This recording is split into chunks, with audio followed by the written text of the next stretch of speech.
Ladies and gentlemen, welcome to another Black History Month edition of the House of Hammers. We are so blessed to have a Catholic Central legend and just a legend of a human being with us. But before I introduce my Shamrock brother, you know we got to check in with co-host Chris Okoye, have him spread a little positivity and update us on some of the great things going on in his life real quick. Chris, I know it's been a minute since we've been in the studio, but we see each other on a daily basis. Every day. Give us some positivity and tell us what you've been up to.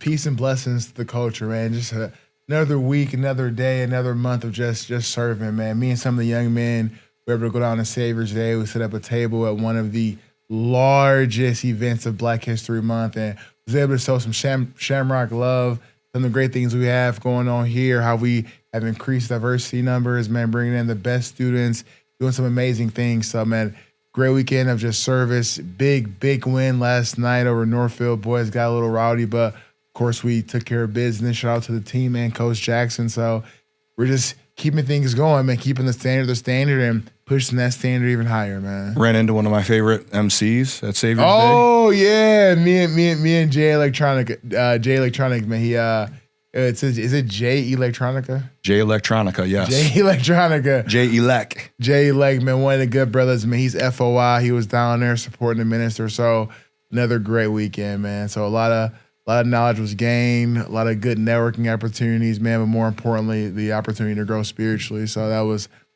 amazing. And the minister was looking good to be so late in his 90s, and so.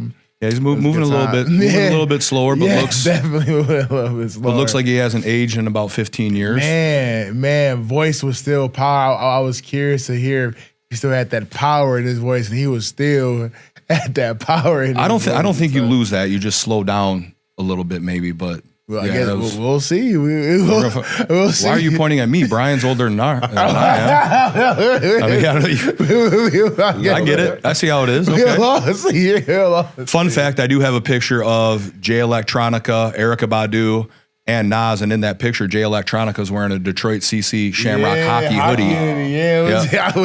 Used to spend a lot of time in Dearborn with one of our former players, a guy who promoted a couple shows in the area, was a producer and stuff like that. So I think he might have swiped that from our guy, but it's a great picture, just iconic with some legends.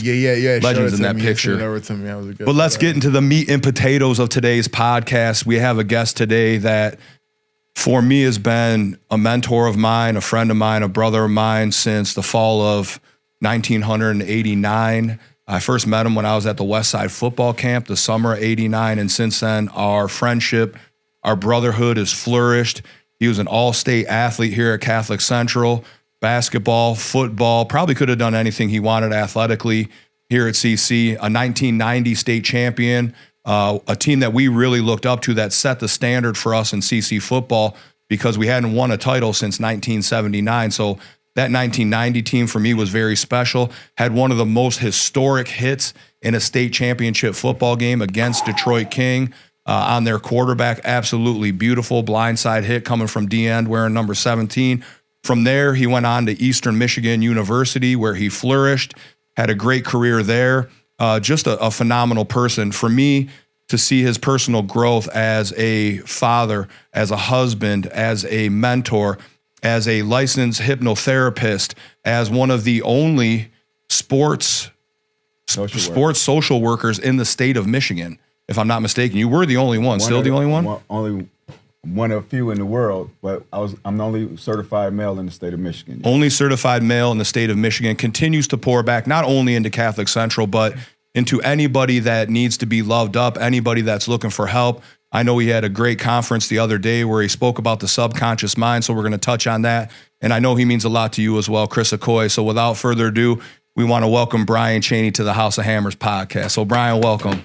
Thank you for having me. We also appreciate the tuition dollars over the last few years with two boys going through CC, and I know we got two more coming along on the journey. So absolutely, we're so blessed to have you. And like I said, anybody who gets along with my dad gets a free pass with me on pretty much anything in life. And I know you and my dad are very tight. So we're very blessed to have you. One thing that we always do on the House of Hammers podcast is kind of the 2-minute you, where we give you a chance to tell us a little bit about yourself, what makes you tick, and what your why is. So I'm going to give you the microphone. Tell us a little bit more about Brian Chaney, the man, the father, the mentor, and all of it.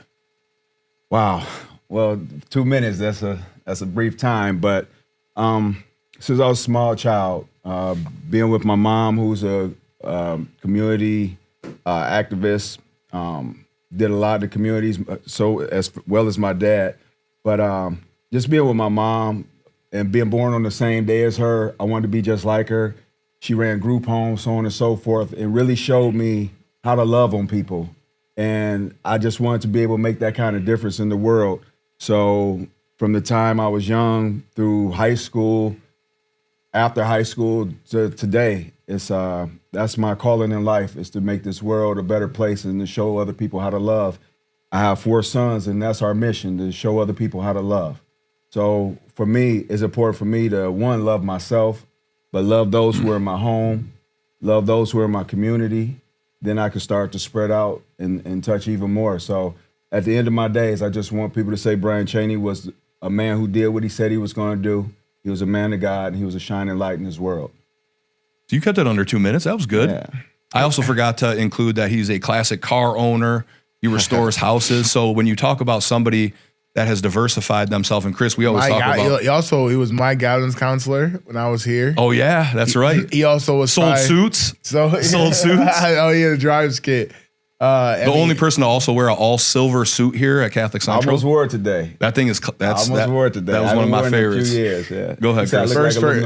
One of my first strength and conditioning coaches, he actually taught me the tip that I use honestly throughout my whole entire playing career. We're playing professionally 6 years.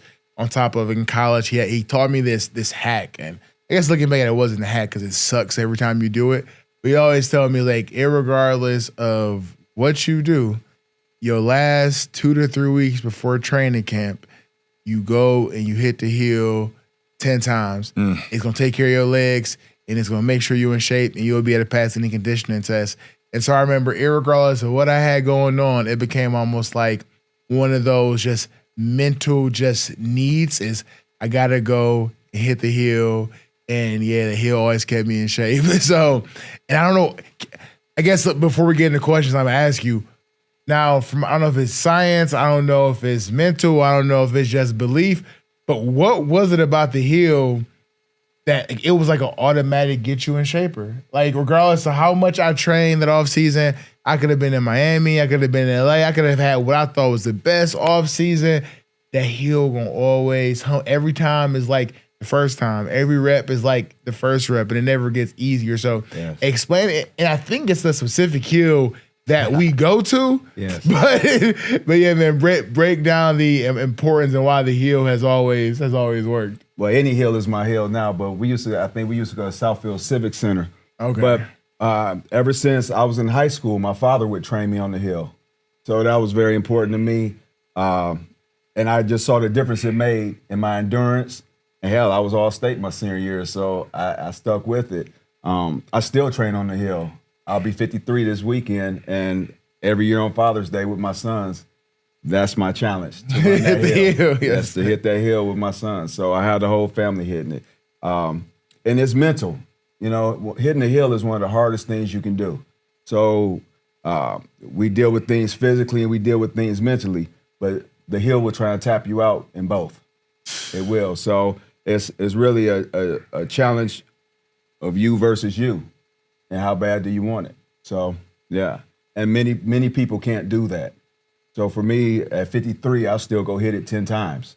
I'll go out I hit a hill out in Farmington Hills now at Shiawassee, a sled hill. Oh yeah, ooh. Yeah, it's challenging. The one over by Sorrows, right? Yes, sir. Yes, sir. That's no joke. That is no joke. Oh my goodness. Still hit it. So does that mean you're ready for a rematch from our 40-yard dash competition when I beat you? I'm not going to do it. You want to touch on that? No, I don't. Okay. I know you could talk about it though. I'll talk. I'll keep it quick. We got to coach together, which is one of the greatest experiences ever. Like I said, I got to watch Brian compete, and then following throughout college and working concerts with my dad, we developed such a great friendship. And you and Chane and Mike T took me under your wing, and Mahound, obviously, God rest his soul. It was different for me because I remember, and our Chane too. We went to a Brother Rice dance. I'll never forget it. I think we picked Chane up at his house. Maybe they brought plates of food in the car, and we went to the Brother Rice dance. I'm not sure if that was the smartest thing we ever did. That's also the first time I tried Kodiak Chew, which was a terrible decision. You know, Gurgle and Lager and those guys were there. And I think I might have stumbled around there for about the first hour sweating, thinking I was going to throw up. But it was such a great experience. So we were coaching together, and we would always joke about, you know, who the better athlete was. And I was considerably heavier than, I would say, and heavier than Brian, but I could move. So one day we challenged each other to a race. He did have Tim's on. I did beat him, but I will give it to him. First, he told me he could beat me running backwards. That's what kind of escalated the situation a little bit. But you did have Tim's on. But all footwear aside, I did get you. And Aaron, and I'll give you that. Remember, I've had 7 knee surgeries. So for me to get out there, I'm still taking the dub. Yeah, you got the dub. Yeah, and I'm gonna let you celebrate that. Yeah, it was. Wait, it was how old were you guys when this race happened? We were like 2001, early 2000s. I was close to 30. Oh, so y'all had both been out of the game for a little bit. Yes. I mean, I was only out for about 3 years by that point. I mean, still thinking I was. You know how it is when you're. I mean, you finally changed your training after being out of the game for a couple years now, doing more old man training. But you know, those first couple years, you're still training like you're going to get a phone call. That's true. So, but it was just such a classic moment. The thing I loved about it, and you touched about loving yourself before anything else. 1000%. The thing I loved is that we were able to kind of let our guard down in front of our team, and just show them the human side to us instead of just being coaches. They already felt our brotherhood, but they saw how much fun we could have together. And you know, I remember you stretching pretty much the whole practice. It was just a great memory for me though, and I'll always remember it. And I know we talk a lot of smack about it, but getting back to you talking about how important it is to love yourself first, where did you learn that? I know how legendary your parents are, and your mom is a saint, and God rest your father's soul. You know, I know you and Perry refer to him as your Superman and just Superman. You know, and he was a larger than life figure, much like, you know, my own father to me. And and to see the way that you guys handled that showed me how well they had raised you as young men. And obviously Danielle as well, you know, how strong of a woman she is and what she continues to do in her life. But are they the ones that set that standard for you on loving yourself first before anything else? Absolutely. My father taught me from a young age that the first law of nature is self-preservation. And he would say it repeatedly, and it resonated with me. And that's something I stick with. First law of nature is self-preservation. You can't take care of anybody else if you can't take care of yourself. I don't want you trying to take care of me if you're not taking care of yourself. You can't take care of me if you're not taking care of yourself. So every day, like I just came from working out, praying. You know, these are things I tell my sons every day. Do something for yourself, your family, and your home every day. You know, and we have to take care of ourselves and take care of each other, especially in our community, you know? Yeah, it's not easy. Yeah. Not easy. You know, and I know one of your sons wrote you a letter and you posted it, and I wanted to send you a picture because Brooks wrote me the same thing almost, and he's a little bit, you know. He did chat GPT it, did he? He doesn't. The only thing we do on chat. No, there's no way he did. Brooks and me just make graphics on chat GPT. That's all. He doesn't know the hack of that yet. But it was, for me, you know, it did bring tears to my eyes because I remember, and I'm a godfather to all your children, like you told me, in the Black community. If you're a godparent to one, you got all the kids. So yes, I'm praying that you and Philly stay alive as long as possible because I can't afford 4 more boys. But just to see the growth, and I know at certain points with your kids, you've struggled a little bit. Like I remember you telling me before with Stone, and even with River, Aaron, I coached them too hard. I made it a little bit more about my vision for them than what their own vision from themselves were. And I remember you telling me, like, you had to humble yourself and really take a step back and let them realize that it was their journey. So to see one of them pour that out in that letter and everything that they're learning from you as a father and as a mentor was just so heartwarming for me. When you and Perry were young athletes, and Perry had his journey here at Catholic Central as well, and I tell him, always part of the Shamrock family, he's another hero of mine. Absolutely. When you guys were kids, are they the ones that really set that standard about the journey, or did you have other mentors too that you were able to pull in and kind of steal things from? Well, I definitely had many mentors, many coaches, but my parents primarily, because they showed me so much. My dad, he worked a lot. So where he could show up, like he was at all my games, but during the evening he was at work. So it was really us and my mom. But knowing the teachings that my father had given us, even though he wasn't there, he expected them to be upheld. So just being a better man each and every day. Now I saw my father. I guess it took me till I was about 16 when I really realized that he hated his job at Ford Motor Company, but every week religiously he brought that check home and made sure that we had everything we needed. And I was like, wow, that's love. So it made me, instead of running from my father, it made me run to him and want to sit up under him and just gain more knowledge. Up until the day he passed, September 29th of 2025, I was always seeking knowledge from him, always. So same with my mom. My mom is very valuable to me. But my dad is just, there's that, growing up, there's that certain fear. My dad was he was an intimidating figure. So He wasn't small. I wanted to do what I was supposed to do, so I stay out his hair.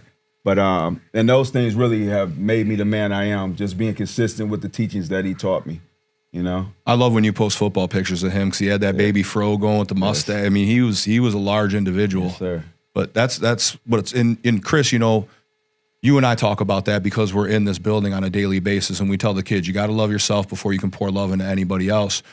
Who was able to teach you that at a young age? Because let's be honest, like CC guys, we love ourselves. We're big fans of ourselves. I kiss my picture in the hallway every day. The kids laugh, but Me too. I tell them you got to be your own biggest fan. Yeah, I'm not on the level of you guys yet, man. You're on that, yeah. I'm just a humble servant, man. Love the people. You weren't number one in college as a defensive tackle. That's not. I get that you're a humble servant, but if you were number one as a D tackle, and I know you outside of this podcast room too. You are a humble servant, yes, but when you were a younger child, I know how strong of a mentor your mother has been to you. Sir. And I hope you don't mind me touching on this. I know she's gone through some health issues. Yes, and sir. I try to hit you up on a daily every 2 days and just ask how mom's is doing. Was she the one that really set that standard for you when you were a child? Most definitely. I always tell people my mother was a great example of never pretending to know. I think one of the things that you guys have known about me is my biggest gift has always been my ability to be coachable. I've always been able to look at people that have done things that I want to do, but not even necessarily just from their wisdom of just living here on this earth. A wise man once said, a successful man or a rich man doesn't learn from his own mistakes. He learns from the mistakes of others. Absolutely. And so just seeing her consistently try and figure life out, but more importantly, put me in positions to learn information that she didn't have. I think a lot of people always say, oh, I want you to do better than me, or I want you to know things that I didn't know. And a lot of times people say it as just like cliche talking points, but I would actively see my mother do things to ensure that I would have a better future than her, or that I would have a better quality of life, or more access to information, or more access to education. I mean, that's how the whole entire relationship, meeting B. Chaney through my big cousin, Boo Roger Tolliver, Lord rest his heart, was my mother seeking ways to ensure that I grew up to be the right type of man, a good father, a good husband, a good leader in my community. And so having that humility to ask questions, having that humility to seek out information has been one of the most life-changing skills that I've ever had. And that's come from, I take a lot of knowledge, and I referenced it on the podcast a few months ago from you. I mean, I'm constantly talking about the advice and life skills you've given me. I'm talking about constant things that Chane has given me. And it's just having that humility to just understand that you don't know, but take pride in not knowing. Like, I'm always excited that I don't know, but then that excitement shifts to gratitude because I realize the wealth of knowledge, love, and care that God has put around me, having access to such amazing people, and I'm just forever grateful for that. And so, yeah, life's just that consistent seeking of knowledge, and it's having great mentors and great family and great community. That's why I say community is everything. And, the Bible backs that by saying that, it takes a village. They say to raise a child, but I believe it takes a village to raise anyone because you're forever being raised until the day that you're passed away. It really takes a village to raise a village, especially with the people that we have in our lives. Like, the three of us continue to raise each other, and Chane included. I saw him walking around with his baby yesterday and didn't have time to really hustle down. And I got home last night and I was actually upset. I was actually upset with myself that I didn't make time to just walk down. It would have taken me 2 minutes. They were hustling around a little bit and stuff like that. But, for me, when I think about my parents, My mom and dad got divorced when I was 5 years old. Not a lot of people know this, but you know this, Chris, you know it. They got divorced when I was 5 years old, then remarried my freshman year. During that time, a lot of tough relationships for the both of them. My dad was doing concert security. My mom will kill me if I say this, but I have to say it. My mom owned a massage parlor on Michigan Avenue in Inkster called the Far East Sauna when she was younger for it. So when you talk about that hustle, for them to find time to pour that love back into me as two adults that weren't just really clicking at that time and then get remarried my freshman year, it sets such a standard of self-love and self-care and meeting people where they are at a young age. I think that's why I care so much about people. For me, with the two of you, still, even though you're a couple years older than me, to watch the growth in you on a yearly basis and what you continue to do is one of the most enriching things for me. And Chris, you hit the nail on the head.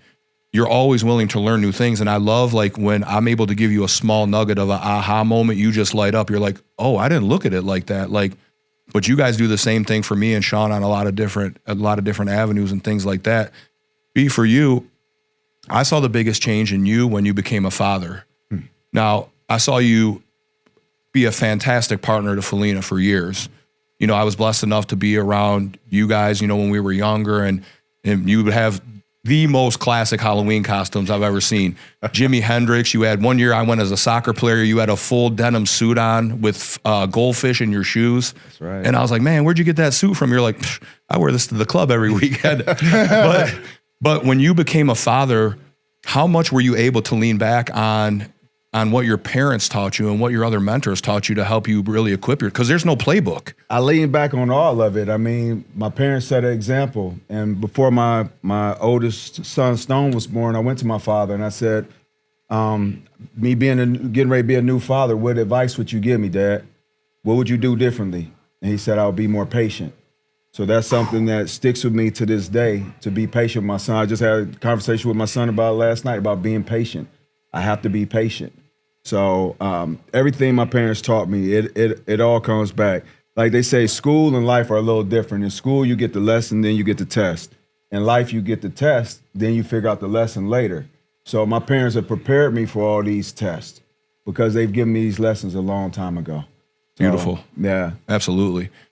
Talk a little bit about why you chose the names that you did for the boys. Now, I want to touch on the name of your company is called Chain Reaction. That's right. Which I love. Like, I know the meaning behind it, but tell everybody, 5 listeners, 5 watchers, or 5,000, I don't care. I love the story, but tell them the theory behind why you named the boys what you named them and share their names. Well, I definitely didn't want to name them Brian. It's so common, and we all know a ton of Bryans. So my grandfather's name was Stonewall, and he was very big on education. So when I got my master's degree, I literally started the legal paperwork to change my name to Stonewall. And I didn't finish it. It's still on a lot of documents and on T-shirts and stuff, but I didn't finish it. But when I was getting ready to have a son, well, I didn't know he was going to be a son, but we're looking at names, and I said, how's Stonewall? And my father said, he said my father hated his name, Brian. So Felina said, how about Stone? And I said, wow, that's hard. I said, you let me do that? I said, so if it's a boy, that's it. His name is going to be Stone. With River, I just heard this name, River. It was Rivers back in the day. And I was like, that's a pretty tough name too. And we wanted to keep them all natural and be elements. So we named them River. Blaze, she's Felina's Catholic. So the patron of sore throats is Saint Blaze. So we named him Blaze, but we spelled it B-L-A-Z-E. And with Storm, we just ran out of names, and we're like, what else? What other natural element can we use? So it was Storm. So, it's funny, though, how those names fit. It ended up fitting their personalities. Absolutely. Because Stone, very stoic. Like, he can be a little guarded at times, very creative but he can be a little stubborn. River's got a little stubbornness to him too, but he just kind of goes with the flow. He just flows. And then the other two just blazes fire. I mean, it fits him. Yeah. And Storm's a storm, man. That dude is, but I love seeing him because they're very respectful. We saw each other at the King game at Operation Friendship. Yeah. And when they're with their boys, sometimes they'll try to walk by and give me a little head nod, and either I yell at them or you yell at them to come up and give me a hug and stuff like that. And that Brooksy up. But it's been such a blessing to watch those guys grow, and we're constantly telling Chris. It's been Stone has been so crazy just because I remember him when I was getting ready for college, when I was getting ready for the league, just him being so little out there running that hill with me until now writing his letter of recommendations for college. I've written probably like 3 or 4 letter of recommendations, going from him attending my camps and being with me to freaking being like the head leader over my camps, being like taking like more of a GM role. That stuff has what's been the craziest things to me. Or Stone reaching out asking for influencer advice on social media, or honestly, I love so much seeing him grow into a strong black man, just being philanthropic and wanting to step up within the culture, especially me being in the nation, like seeing the young brother just, step up and speak truth to power and, be himself within his own skin and understanding the nuance. You're a man of God first, but naturally when people see you, they don't know if you're Catholic. They don't know if you're rich. They don't know if you're poor. They don't know that you went to CC, but they know that you're a brother, and seeing him just kind of grow onto that level of maturity while still excelling academically, excelling athletically, excelling philanthropically. I mean, it's just been such of a testament to his parents, to his community, to this place as a school, and just seeing that next generation generally grow up and be better than us. I think we kind of became more multifaceted as life took us on. So seeing him just student council president, taking care of business academically, then just being so philanthropically heavy, and then breaking a sack record, and then going on to Memphis, like just seeing these things happen and kind of compressing that rate of learning, like we always talk about. That's what your mentors are really there for, is to help you compress your rate of learning and do things at a much quicker and more efficient level than you did. So just seeing that live, I've talked to you about it all the time. It gives me like that epiphany of like, it makes me more so understand your feelings towards some of the ways that I behave or some things that I do, because it is very like eye-opening when it's like, oh my God, what is he doing? Like what's happening? I don't like this. It's crazy. I think parents too, like to touch back on that as well. I think parents are the only people that want to see their children be better than them in every aspect of life. Like I tell Brooks and Bo all the time, boys, mommy and daddy are training you for when we're not here. I also want you to be better than I ever could be in everything, whether it's learning how to love people, stronger in your faith, or, bouncing back from adversity, which one thing I want to touch on with you, B, I know your athletic journey, like you said, 7 knee surgeries.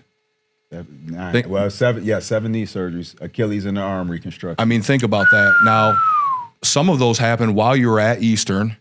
Some of them happened at Catholic Central. Exactly. So especially at CC, I want you to touch on, because we're not really equipped. And our kids go through injuries here, and I tell them, I mean, my athletic coordinator broke her leg at one of our youth football games. Wow. And even she was going through a little depression because she's like, I'm trying to do everything for everyone and I can't move and blah, blah, blah, this and that. And I asked her, Jess, is this the first injury you've ever had? And she played a high level of soccer.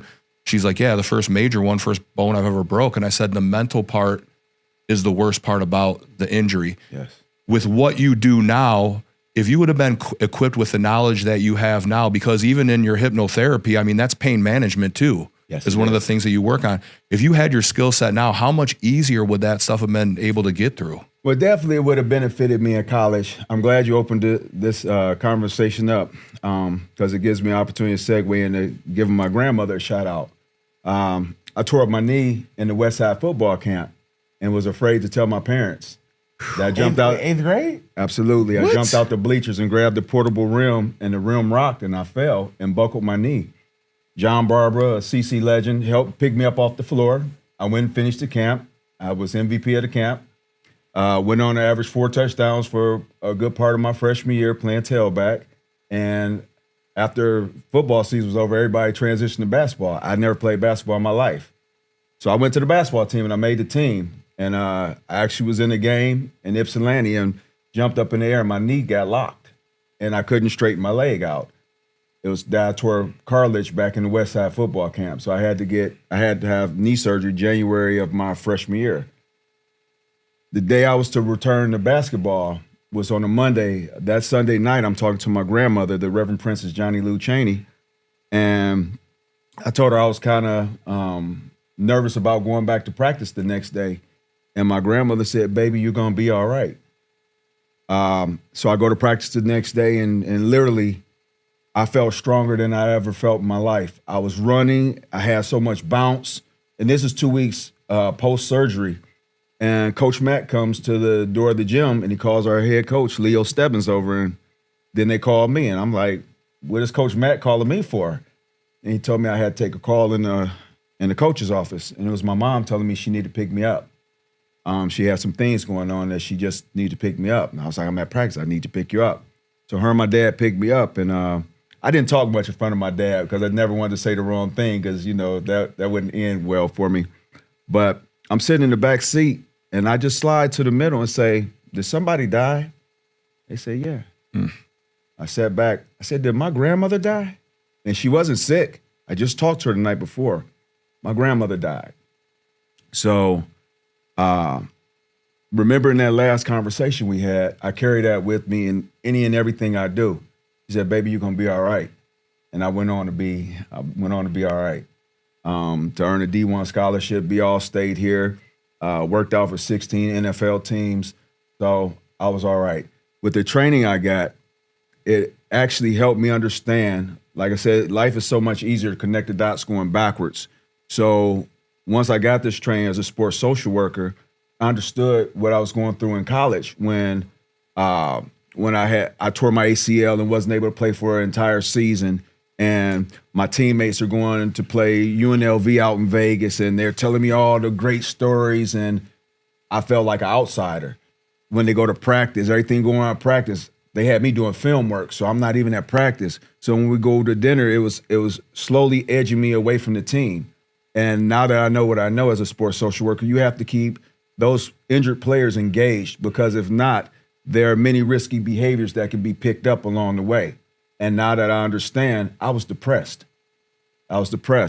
So even with the transition and I came back and played after that, and that's where I almost got drafted. But once you have to, and then I tore up my knee again training at Eastern Michigan University, tore my other ACL. So at that point, that transition from sports to looking at that backup plan, it really came into full effect. And you know, I'm grateful to understand what I went through. Like I said, that was depression. It's depression when you have to transition from playing to not playing anymore. That's depressing. I would wake up for many years thinking I've been playing all day and wake up and say, I'm in this old body. Like, I'm not playing anymore. And that's hard. So as a sports social worker, it helps me, almost like the Army, help reintegrate people back into the society, and be able to function and know that the tools that they had in sports that made them persevere in sports are the same tools that they can use outside of sports to help them persevere in life as a father, as a husband, as a CEO. So everything that I learned in sports, and sports really has made me the person I am, you know, along with everything else I was taught by my parents. But sports really, you know, made me the man I am today. Yeah, I think we struggled, especially back in our day, with identity a little bit in terms of like, athletics was everything to us. Like, everything. I mean, when we were here, especially when the priests were here, like they were so ingrained in the athletic community, really in everything, but especially in athletics. The old school priests at CC they love CC athletics. I mean, if you lost a certain game, they wouldn't talk to you. They'd freeze you out.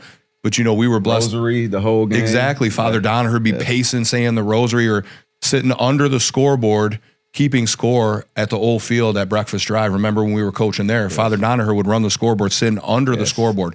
No umbrella, nothing.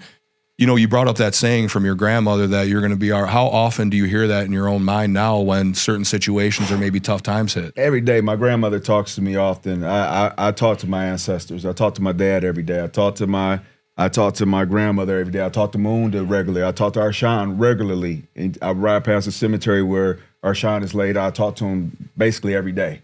So even when I was at CC, my grandmother was about 500 pounds. No cap, as the kids say. So I would literally go into the wrestling room before our games on Breakfast Drive and isolate myself. And I started praying to my grandmother, my grandfather. And by that point, I had lost like 30 of my friends already, you know, to whatever in the streets of the city. And I would talk to them and I tell them, Brian Chaney's a nice guy. I can't do this by myself. I need you all to be with me. If I got my 500-pound grandmother with me while I'm hitting somebody, you're going down. Yeah. And that's where my mindset was. I carried all of them with me. I carried them with me wherever I go. I know that there's an expectation. I know that my father, my grandmother, my grandfather, all my grandparents are watching me. So they expect me to be a certain way, to handle myself a certain way, and to live my life a certain way. I've been put here to make change in this world, and I won't stop until my days are done. You know, both of you guys are my brothers, but you guys know I've been doing this for a long time. Before I even had kids, I've sent probably 8 kids to Catholic Central and helped mentor them and get them through here because it's a transition. So, yeah. I mean, and some phenomenal kids and kids who didn't always have the easiest time and not the easiest home lives. I think, and Chris, we talk about this a ton. People think that if you're a student at Catholic Central, you got everything. A lot of people don't realize real life hits a lot of our students, regardless of what campus you are on, when you leave this place. There's kids that go home to not having dinner, not having a 2-parent household. We had a student here that you and I are both very close with who lived in a corner house with his special needs brother while his mom's lived down the street with her living boyfriend at the time. And that blew my mind at the time. Like, how is this kid raising himself? And I think it was the people that we were able to put around him. And one thing I want to say to the listeners, the people that are going to watch on YouTube, you hit the nail on the head. You still talk and have open conversations with the people you have lost in your life. Absolutely. I think when people mourn different ways, but I think, you know, your dad's looking down upon you in the way that you guys celebrated him. Now, I know you were mourning. I know it hurt, but the way you celebrated him, if you guys would have moped around and been crying all over the place, he would not have been happy. Not at all. Like you said, I say it all the time. If you said the wrong thing around him when you were a kid, it would have ended up wrong. This could end up even worse. And I tell my family constantly, my dad would be so pissed with us if we weren't down here celebrating the fact that we got to spend time with him. Not the fact that he's gone. I can't focus on him being gone or those last couple of years when his health started to fail. I can't focus on that. I know it's there, and those memories will forever be in my mind. But I have probably 50 more years of like fire memories that I can hold on to, and that's what pushes me. My workouts are harder now. You know why? Because I got my daddy with me. When my daddy died, I felt a sense of I felt stronger. I felt stronger because I knew he wasn't in pain, and he's got my back now. He's always watching me. He's guiding me. So I'm a stronger man just for being able to be a part of his life, being his son. I'm a stronger man today. That trickled down to the boys because I think it might have been Blaze that said the same thing to you about he felt how he got stronger because of your grandfather. I think it was. I'm not sure. One of them, I'm almost positive you told me the story about that, but when you have that strong of a mentor in your life, they never leave, no matter where they are. If they're here with us on earth or if they're up in heaven. But, you know, Chris, with you, I know you went through your fair share of injuries and things like that, and body started to break down a little bit, you know, your ankle and things like that. And I was able to talk to you during a couple of those instances. But did you have that grandmotherly person that you were able to lean on when you had those challenges as a kid coming up, when you faced challenges, when you got into the league, when you got into the USFL, and all of a sudden you were dealing with these little challenges? Who were you able to lean back on and fall back on in those situations?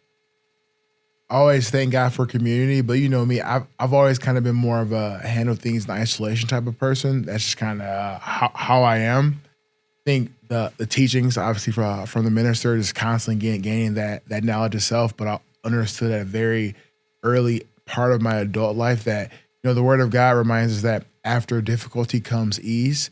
And so I was constantly being reminded that if something really hard is happening in my life, I was looking forward to all the good that's about to happen after that. And I tell people my life, especially from a success standpoint, has just been a cultivation of falling down, but then standing up even higher. Like we've all talked about. I'm a young man that I didn't start on my freshman football team. I battled with someone that was 5'5", maybe $170 when I was a junior and they were a senior, and lost that battle. So I'm a person that went from that until starting my senior year, being one of the most heavily recruited Division II players, and then going to a Division II school, coming in, 400 pounds, out of hand, to then locking in and coming back, jacked, faster, stronger, being an academic and athletic All-American, then taking that and then making it to the league, signing with the Bengals, signing with the Chargers, being drafted into the USFL. So my life has just taught me that adversity is going to come. The more adversity you have, the more greatness you're going to have after it. And so, even growing up, I remember, growing up on the east side of Detroit and the west side and in Wayne Westland, and being made fun of for my enunciation or how I speak or not having the best writing skills. Or even when I was in high school, I remember having teachers here ask me, do you even know how to read? And going from that to having an academic best-selling book, being a 2-time published author, having a book in over 30 different schools, traveling the country, speaking, sitting on stage with the Honorable Minister Louis Farrakhan, and so my life has always been, if something bad is happening, if you can look up, you can get up. And so by the time I was an adult, facing that adult adversity and having such great influence, and I think because I had you, I had B, I had my mother, I had my father, I had my family, I just never thought I didn't matter when sports weren't going well. And from a more of a psychological standpoint or subconscious standpoint, kind of what B does, no knock to those that go through it. Your journey is your journey. However, my reinforcement group never made me feel like I was ever less than because sports weren't going how I wanted, or sports never became such a big part of my identity that I thought I was less human if I wasn't doing it. You got to see it. For me, my transition was relatively seamless just because going here, I was heavily involved in things outside of sports. In college, I was heavily involved in things outside of sports. Started my first business my rookie year, wrote 2 books while playing. So really being that mind, body, spirit, who is the man that you seek to become, GDK, all the good things that we're taught here, and then the things that we're just taught in life, never allowed me to be overly infatuated or my identity to, just lean heavy into sports. That's why whenever I start a speaking engagement, and always man of God first, author, athlete, entrepreneur second, and that athletics is human doing, but it's not who you are as a human being. And so, yeah, during those moments, I was just kind of like, it sucks. I can keep it real. Like, everyone in here knows me well. I was more so just worried about the ducats. And once they told me that, oh no, you already signed your contract, so you still get paid while you hurt. Once that part was kind of, once I found, I think my first, your first ever injury in the league, growing up, you always hear the dude at the barbershop like, oh man, I was about to make it, but like, pulled my hamstring. I got hurt. So, you hear those stories growing up, and it's like, then I'm like, if you make the team and you get hurt, your bread's still good. So I'm like, okay, cool. I get to recover, get massages, get needle, and eat good, and go to a little rehab, and still get my ducats. So okay, I get to come to CC football games. I thought I was gonna miss them. I get to come back to the high school and get to check things out, and so turn something that most people would view as negative into a blessing and a more positive experience. And I think that's just something that having that solution based perspective that you always speak about. There's problems and there's solutions. Okay, the problem is I'm injured, but I'm not dead. You know what I'm saying? At the end of the day, we got hurt while being blessed to play a child's game. And so when you look at it from the extreme gratitude mindset, as I wrote about in my book, I just begin to maximize my relationships, my opportunities, and realize that there is so much actual negativity that is going on. Man, I'm too blessed to be stressed. And so just constantly working on and even now, it's hard. We don't, none of us in this room believe in toxic positivity, but we do believe in having the right type of perspective. Mm-hmm. And so don't ever indulge in toxic positivity and be fake and lie to yourself. I would never suggest that. But I do encourage you to have a mature perspective on really just how bad things are for yourself. There are people that are starving. There are people that grew up in a household where there wasn't a single believer in God from any perspective. They weren't taught the birds and the bees. They weren't taught financial literacy. They weren't taught love. They were just thrown in the streets and had to figure it out. So when you have parents, none of us grew up rich, you know what I'm saying? But we had parents that taught us love, taught us how to seek information, seek knowledge, and do the most with those things. And so, I look at it like, yeah, you can have money, you can have wealth, you can have fame, you can have status, but you can't buy love. And a lot of us are blessed and fortunate to grow up with a lot of it and still have a lot of relationships that pour into us in that way. And then, one thing with you I've learned is that you can have an abundance of relationship, but like your core circle is going to really be the people that fill your bucket. And they're going to keep it real. They're going to keep it real, and having those accountability groups and also just not seeking validation from people that don't know you and that haven't poured into you and that don't bring much value into your life. That's one thing that helped with my mental health the most, is that if someone has not or is not bringing me closer to my goals, or they don't truly understand, they don't understand me, they don't know where I'm from, they don't know how I feel, they don't know what I've been through, they don't know how I wake up in the morning, they don't know what it takes to be me, nothing they say I value. I always say you're lying if you say, I don't care what other people say. That's false, but the ultimate goal is you should not overly value the perspectives or opinions of people that know nothing about you. They don't pour into you. They don't bring value to your life. They're not bringing you closer to your goals. So it's like you listen to what they say because we should learn from everyone, but you take it with a grain of salt. Maybe we did grow up rich though. It might not have, we did. But not monetarily, but just the way that we were loved by our families and the people around us. Like you said, B, it's way easier to go back and connect the dots as we start to get older because, we all came from blue collar areas. Like for me and you driving to school, and we would go there at Telegraph and 96, it's not the same homeless people that live under those bridges still. Right. It's just different people, but they've always been there. And I always point that out to my kids. I'm like, guys, we're just so blessed to hear each other's voices in the morning and to have roofs over our heads. I want to talk a little bit about, go ahead, B. I got to jump in. Absolutely. First of all, you guys have made some great points.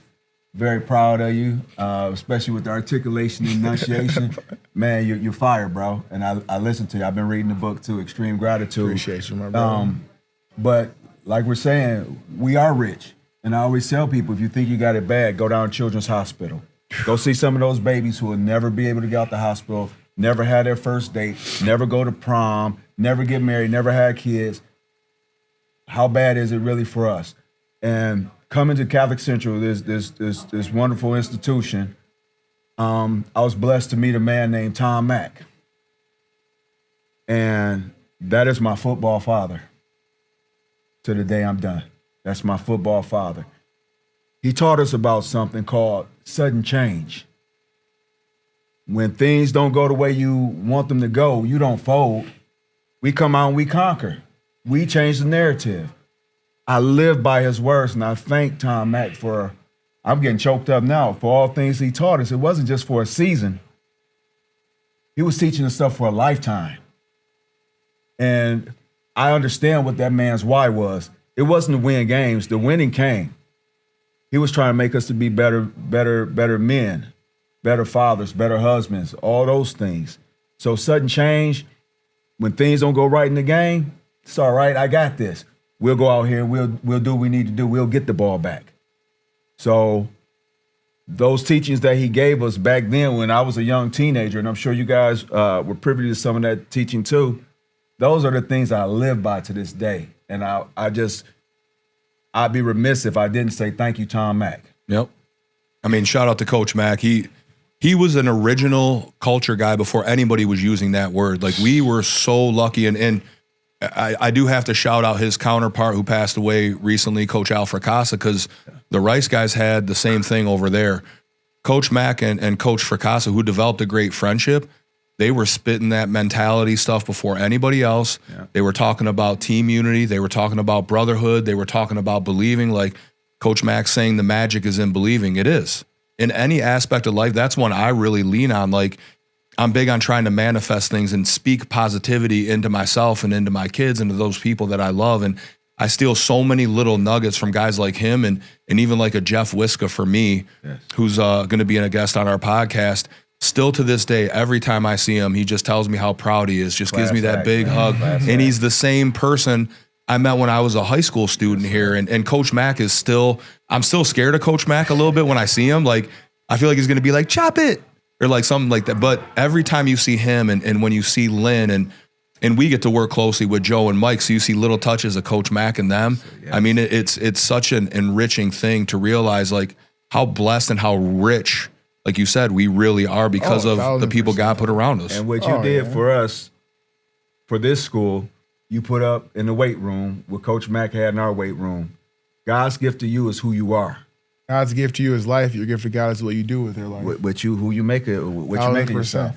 Yeah. That's big. I think if you guys, the joke I tell people now that it's all said and done, and I always tell people, like, I think I would have been a much greater athlete if you guys wouldn't have been raised so well.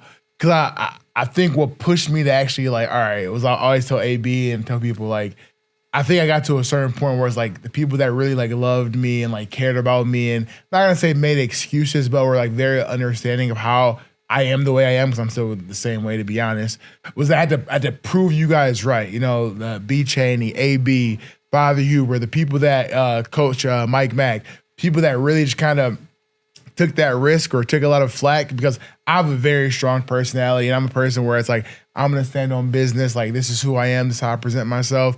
And I think if you guys would have just been like your typical people, like you're worthless unless you like love football and all this nonsense, I probably would have started a lot sooner caring about it.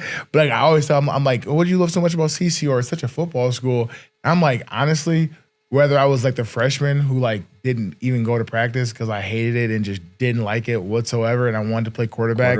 You know what I'm saying? And they wouldn't let me. I didn't like them. Whatever. I was like, AB, B Chain, like you guys treated me the same way as you guys did when you guys saw me on TV making sacks, or when I was an All-American, or when I signed my first deal. I think you guys taught me the importance of like, man, but people are people, you know? And I think as a society, we have to stop with the vanity metrics. And the Bible says what? Like, don't be a respecter of person. And we got to get back to those basics of life. And you do the same thing here. You'll have an All-American 4-star, and you'll have the kid that is a National Merit Scholar, but then you'll also have the guy that gets kicked out of class and has a 2.4, but he has a good heart. And you'll treat them all the same. And that is something that's propelled my speaking, writing, just has propelled my life so much further. So I've always just viewed people as just like people. Like this you're a child of God first, before you're a National Merit Scholar, before you're a CEO, before you're our top donor, you're a child of God, here to help elevate the mission, which is what? Goodness, discipline, knowledge, and the Basilian motto of the furtherance and the development of young men. And so, you know, that's always funny. Because I generally do. I'm like, maybe if B and AB and Mike Mack, maybe they just treat me like every other person, like, oh, well, you're not playing football and you don't like football. They're just loving, and they're just guys were, you know, I mean, and it speaks to the spirit of Jesus in you, because the Bible says itself, with love and kindness have I drawn thee. It was never with force or by might, you know. And so you guys are always just, I think that's what kept my heart so pure. You know, in a very evil world, you rarely get to see the light. And for me, you guys, Father Huber, you know, you guys were that light, that reminder that there are some amazing people in this world. They go through a lot of adversity, but that adversity never changed you guys. I know the life stuff that you guys have dealt with, and it's never changed. Like, you know, how much the devil has tried to disturb you guys' peace, the way things didn't go how you may have wanted. You know, of course, you guys dealt with it in like a healthy way. You guys were vulnerable, not in like a weird, I'm holding it all in. No, it was never that.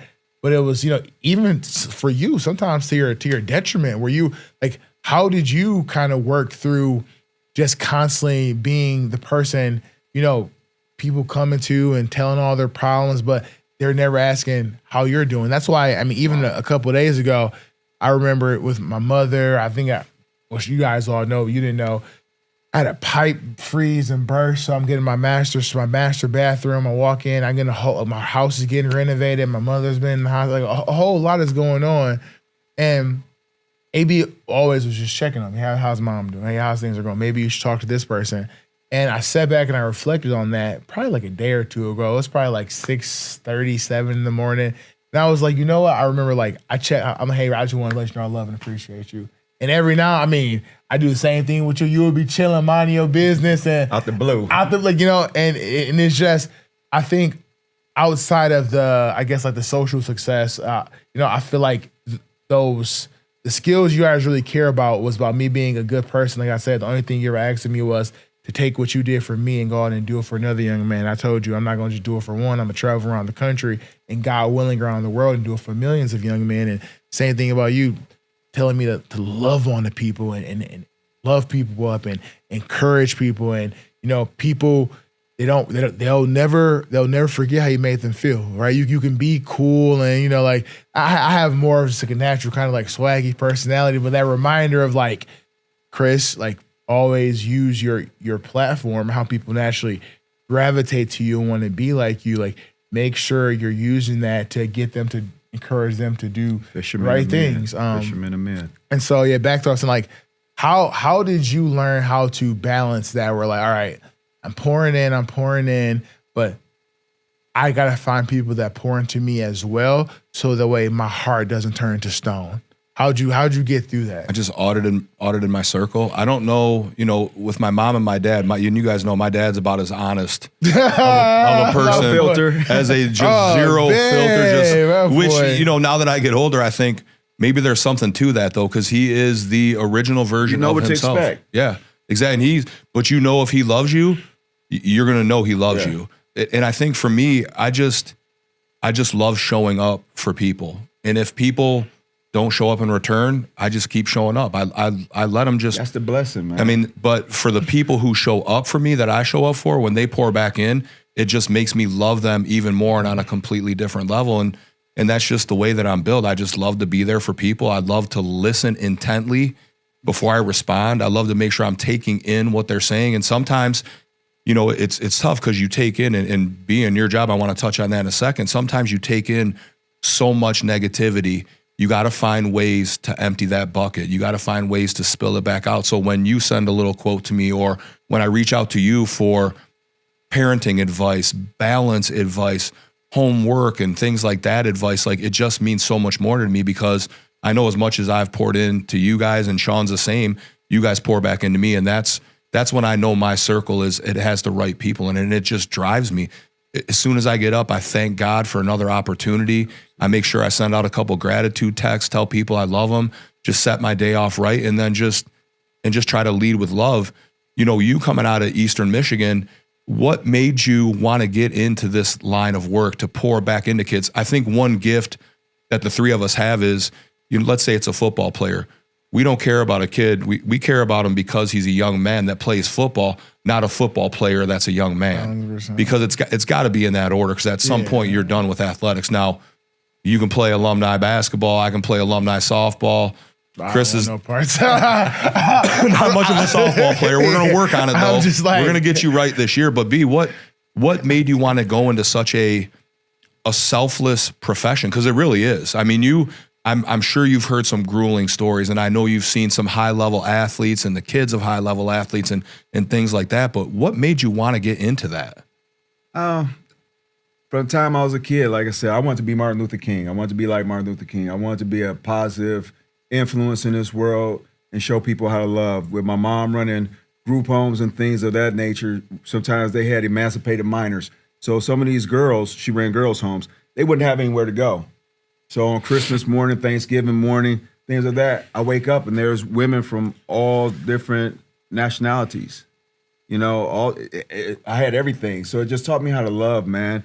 And, you know, it is a lot of information that we take on, a lot of other people's issues, but I'm protected by the shield of God. This is what God wants me to Armor do. up. Yep. So this is what I do.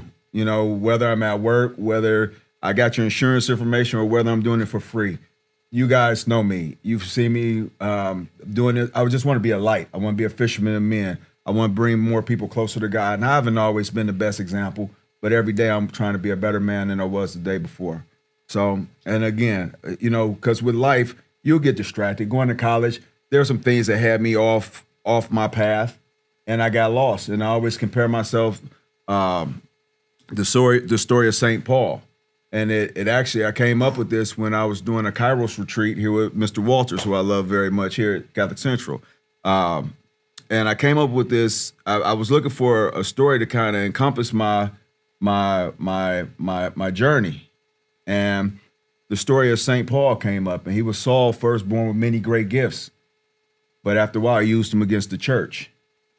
He was going to stir up some trouble, fell off the horse, hit his head, and lost his vision. Well, I lost my vision. I lost my vision by just being worldly. And Saul begged God for his vision back and said if he gave him his vision back, he would use his gifts for the world. I mean, for the church, rather. So I had my challenges in life, and I lost my vision. And I asked God for my vision back. And at that point, I knew that there was only one way I wanted to go, and that's to make change in this world, be who I said I was going to be. I didn't want anybody to say, well, I was going to be who I was supposed to be. So, for a long time, I've known who I was supposed to be. But like I said, life can distract you sometime. And I was fortunate enough to get back on the right path, and I hope to continue to be on this journey and be surrounded by guys like you two, because iron sharpens iron. And both of you guys, you're my little brother, but I look up to both of you guys. You feel me? And, it's such a blessing to have you guys. So my circle of close friends, my family, this is all, these are the things, the examples that they've showed me, these are things that made me want to be who I am today. And I think I was born like this, Sometimes it's just in you. It can't be on you. It's got to be in you. I agree with that. And I've known for a long time, because my path, and we can get into the hypnosis and all that, but it took a long time for me to understand why I need to be validated. And there were some things that happened to me prior to being 7 years old where I was told I wasn't good enough. So I know what it feels like to be on that side of the fence, to be told you're not good enough, you're ugly, you're dumb, this and that and the other. I know what that feels like. So to be on the other side of the fence where people look at you in a certain light, they revere you, it's I'll never turn my back on somebody who's struggling, or somebody who doesn't have as much, or somebody who might not be as smart or have as many resources. I won't ever turn. Those are people I gravitate towards. Those are people I want to help. You're judged by those who, have the least to offer you.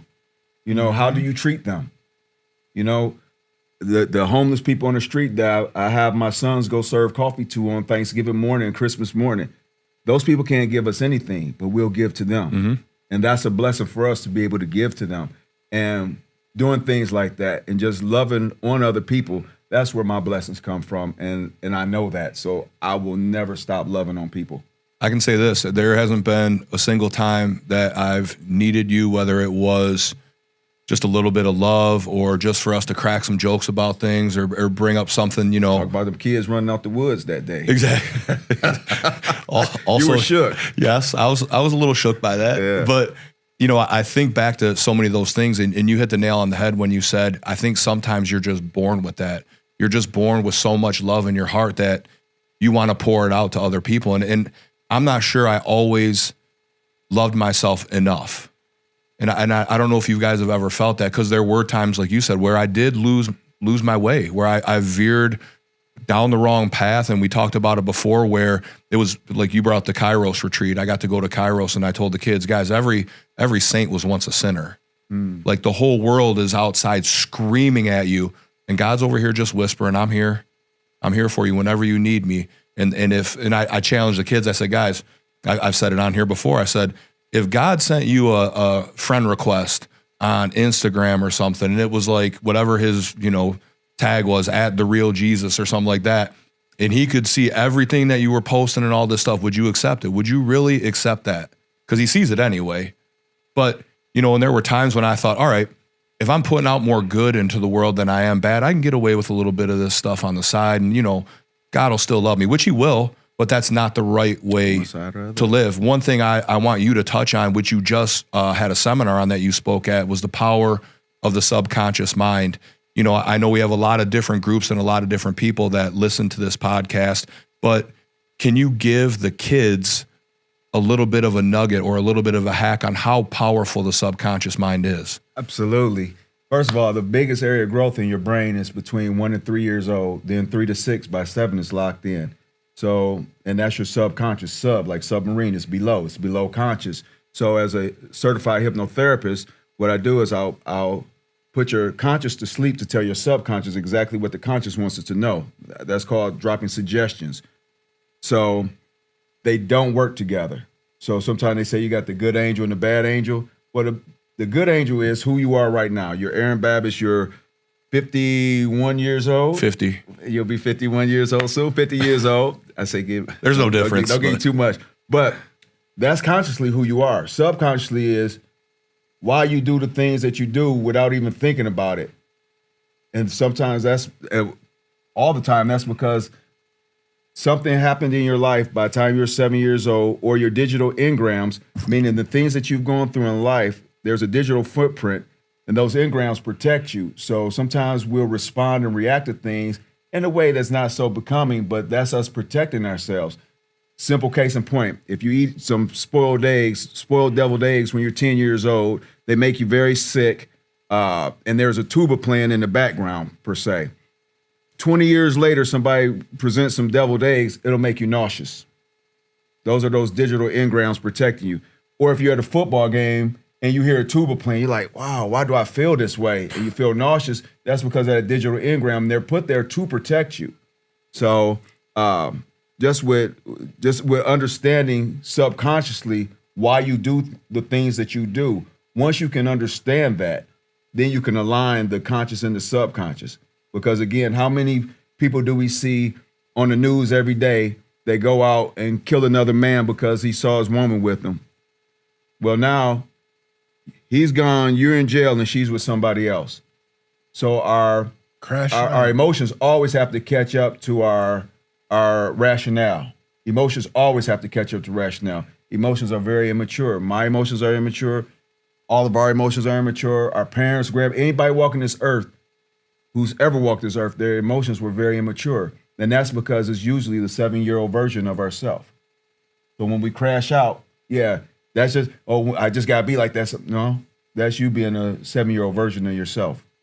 So we have to think about that. What a powerful way to look at that. Like I don't think I've ever heard anybody phrase emotion as immaturity. Okay. And I think back now, I'm just like thinking of some things in my head like, oh, that makes perfect sense. Called the reactive brain. Yeah.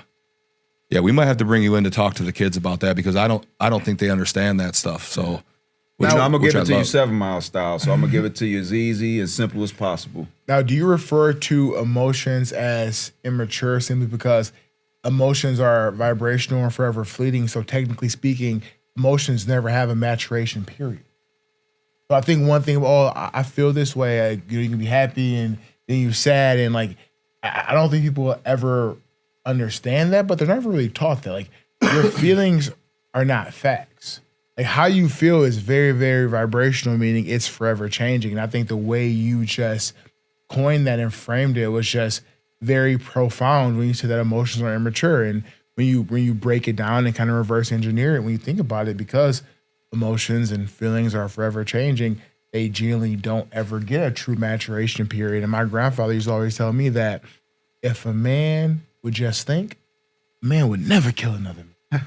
Absolutely. If a man would just think, he would never strike his.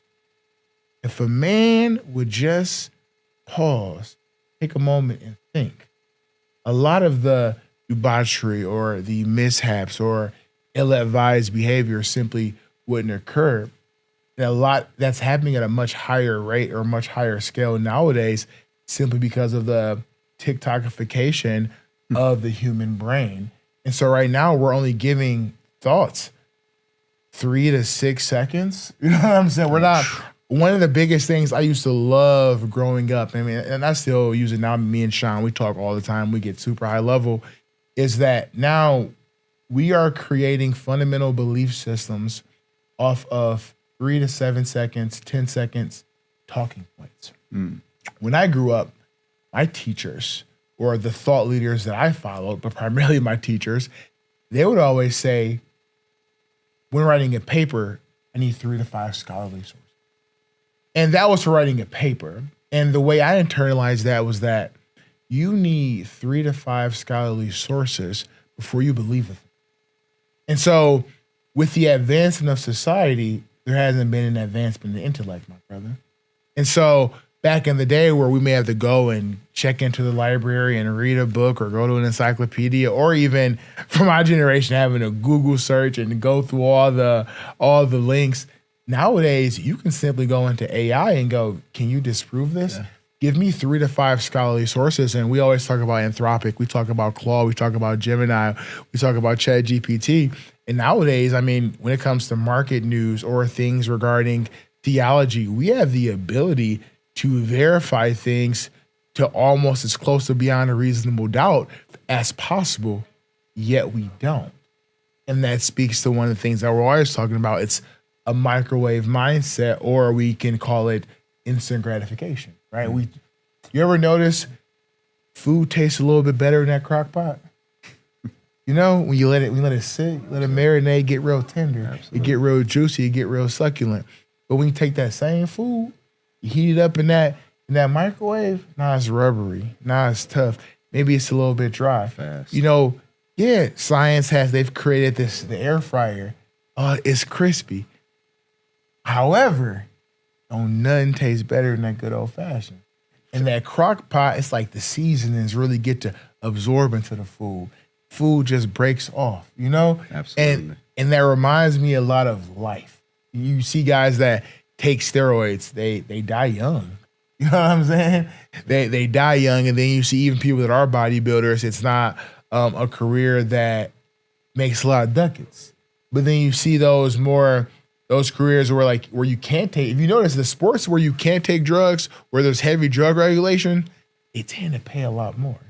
And that is proof in the importance of delayed gratification and the importance of doing things over a long time horizon. People don't understand that, like, skills are equipped through a long time horizon and the ability to have fast feedback loops where you can get a lot of reps in to consistently reinforce to yourself what is actually working. And that's why one thing that me, AB, Chane, we talk about reinforcement groups. I don't think there's a single much more important factor in the development of a human being than their reinforcement cycles and the people that reinforce the way that they behave. That is why people think I'm stuck up. They think I'm weird. They think I'm better. But I do not let people that are negative, overly indulge in debauchery, are overly just salacious, provocative, because whether you like it or not, that subconscious brain does not shut off. We are constantly programming ourselves. And that is why the word of God says what? Guard your ear gates and your eye gates. Because what you see and what you hear, whether you want to internalize it or not, that subconscious mind does. Mm-hmm. Why do you think when you may be talking about something, or you're just laying in bed, that random thing that you thought you paid no mind to, that flashback pop up in your head? There's a reason why a lot of times, and correct me if I'm wrong, I could be speaking outside of my profession, but when you're scrolling, you're looking at things, a lot of times the things that you intake right before you go to sleep often is what appears in your dreams. Absolutely. Do we not see the correlation between the two? And so we just have to be very, very intentional with our intake, you know? So I have to add something to that because that's profound. So when you go to sleep, first of all, you have kids, so you don't know that you're hypnotizing. They've been in hypnotic states. When you move your child and they're half asleep and you're saying sweet nothings to them, it's going straight into their subconscious brain because consciously they can't analyze what you're saying. So what I tell people is with positive affirmations, you don't even need to listen to them.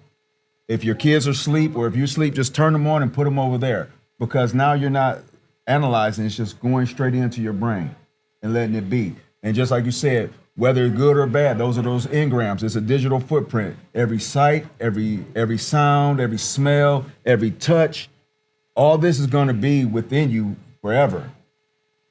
So to have a better understanding of that is major, man. So use the positive affirmations because it will allow you to just be without thinking about it, without analyzing, without disproving what it's saying, without it telling you something positive, then you're judging it and you're thinking about it. No, we don't want that. Like you said, just go to sleep and let it play and let it be and let it go straight into your head. And before you know it, you'll be spitting out positive affirmations in the morning. You're like, where'd that come from? I mean, that's how I prepare for all my keynotes. Like, people always think like I'm crazy, or like my students, or like my girl, or like my mother, or like whoever I'm around. He says, you come to my home, I don't listen to music. All you will hear is my keynotes playing on loop. And before I step on stage, before I go in and give a speech, or like I am constantly overly saturating myself with the information that I want to be able to output. Whatever you input is what you're going to output. I mean, people be like, oh, how do you know so much about the market? How do you know so much about AI? I'm like, I'm not special. That is all I choose to consume. And so what you do frequently becomes your frequency. And so if you want to be great at sports, consume sport content. If you want to be a great man of God, then you should consume theologically based content. If you want to become a great marketer, consume marketing content, and then just loop it. Like whatever I want to learn or become more polished about, like I will connect it to my Sonos system throughout my home, and it will just loop while I'm showering, while I'm getting dressed, while I'm preparing supper. Because what you intake is what you're going to put out there. That's why if you're walking around and subconsciously you're just reciting gibberish, that's because all you have consumed is gibberish. Like life is like game one of the season. Life is like, I like to compare life a lot of times to training camp. Because regardless of what you say, what you post, what you talk about, if you had a good off season, it's going to show during training camp. And if you had a bad off season, it's going to show during training camp. And so we have to kind of give ourselves, that's why, Elon always talks about like one of the biggest indicators of success is those fast feedback loops. So you have to consistently, when we talk about like self-awareness, you have to have ways that you're testing and quizzing yourself to see genuinely like where you are. What is always popping up in my head, right? Check that the minister talks about you got to develop that self-accusing spirit where it's like, okay, why am I thinking about this? Why the algorithm? I think one of the biggest ways to become more self-aware is the algorithm, because the algorithm don't lie. The algorithm only shows you what you stop on. You stop, oh, let me run that back one more time. Oh, she was shaking something, and you let it loop 10 times. But when the word of God or that scripture came up, you ain't let that loop 5 or 6 times. So you went right by it. So to give you the short of it, being in the school system for over 20 years, I've had kids who couldn't read, couldn't recite, but they could tell you every word in this rap song.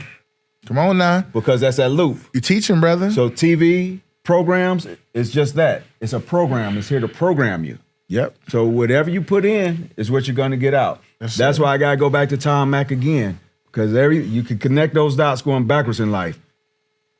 99% of the time we did what? Run the ball.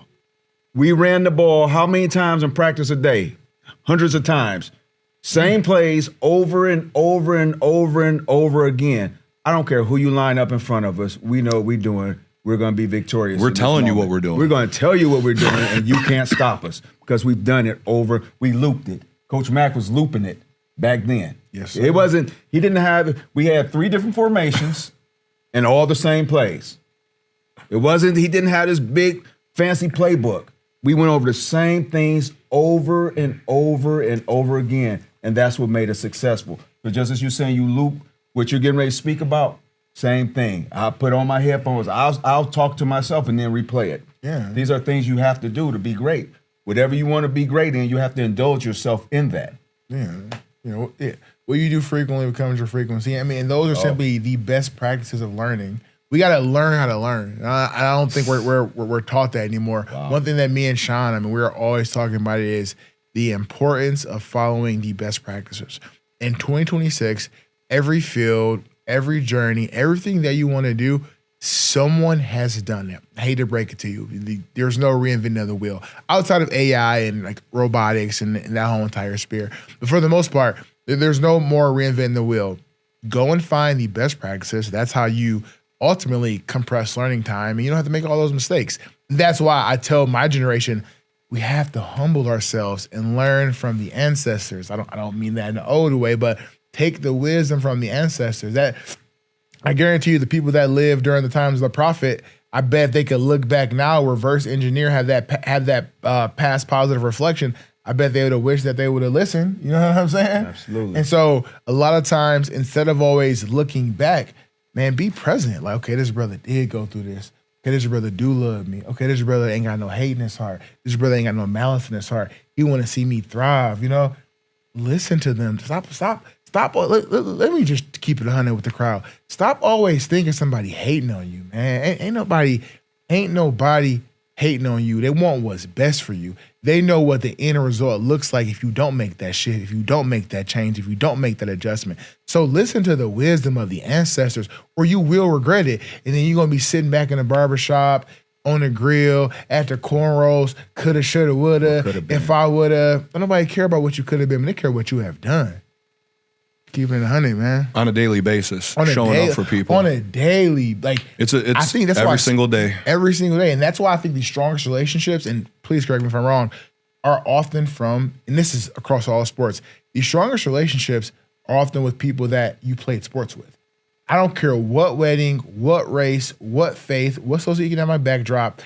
It's always their random high school and college teammates standing as their best men or as the best women or whatever you call it at the weddings. Why? Relationships are cultivated through one of two things. A, going towards a common goal together, or B, going through adversity together. The random stranger that you met at the club, you ain't go through no adversity with them. Now, it may seem dramatic how I explain it, but when you win a state championship or even on a losing team, you got up and chased a common goal through adversity, honestly, through sickness or health, through better or worse, with every single teammate that you ever played with. If you were able to go through a 4-year cycle, or forget that, a season with someone, it was for better or for worse, through sickness or for health, with that person during that season. So it's almost a very micro simulation of marriage. And that is why you'll see that player that didn't even play, you didn't talk to him, you'll bump into him at the mall. Brother, how's it going? It's all good. And it's like it never left because you guys fought adversity and went towards a common goal together. So like your teammates, that's why all that. And this might be a flaw of mine, and from AB to my best friends, Tavier, Thomas, everybody gets on me about it. But like that's why no new friends. I ain't been through nothing with you. I'm sorry. Like all that showing up when everything good, no knock to you. But I don't know how you may go. You know what I'm saying? What if adversity unpredictable. Strikes? You've seen them in challenging times. You've seen them have to persevere. So you know what they're made up of. You know what they're made of. I didn't see. That's real. Well, you know how they're going to react. That's exactly. the thing. And you know how they're going to, if you're down, they know how you react, and they're going to pick you back up and know how to like you said, armor up. Put that full armor of God on against the schemes of the devil. Like that, I think that's a huge part of everything we've talked about today, because it is a daily battle. And there's evil all around us trying to pull at us, trying to distract us, trying to get us to do things we're not supposed to do, try to not be the men, the mentors, the fathers, like you, Chris. I mean, not a father yet, but you're a big mentor to a lot of these kids and a father figure to some of them too. So one thing that we always do to kind of put the bow on the House of Hammers podcast is to leave the listeners, the watchers, the crowd with some positive motivation. Just a nugget to help them get through the day, something that you use on a daily basis, B. And I'll let you start with that to tie it all together, put a bow on it. And I got still for me gratitude. Every day before my feet hit the ground, I say, thank you, God. Every day my head hits the pillow, I say, thank you, God. Especially coming from 7 Mile in Detroit, where I lost a lot of peers. And I know that each day is a blessing. So regardless to what I'm going through, regardless to what's to come, because there's so many blessings that have been bestowed upon us, seen and unseen. I always go back to what my grandmother said, baby, you're going to be all right. Like I said, whenever there's hard, it's going to get better in the end. But they say the same boiling water that hardens an egg, softens a potato, it's going to be better in the end.